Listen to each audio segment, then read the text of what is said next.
Patay ang isang rider at angkas nito nang sumalpok ang sinasakyan nilang motorsiklo sa nakaparadang truck sa Tui, Batangas. Nakatutok si Denise Abante.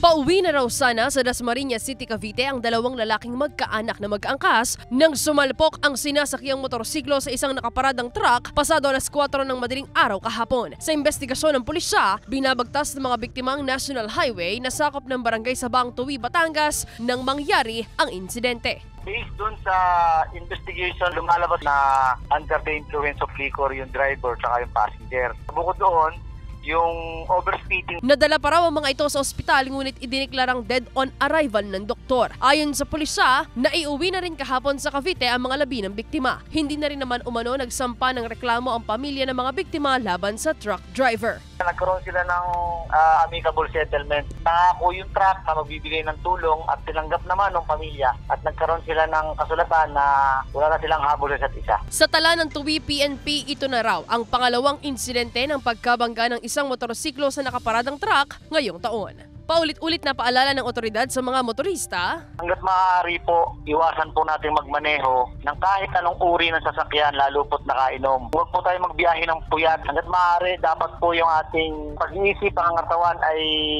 nasa magandang kondisyon upang maiwasan po yung mga ganitong aksidente. Denise Abante, Balitang Southern, Tagalog.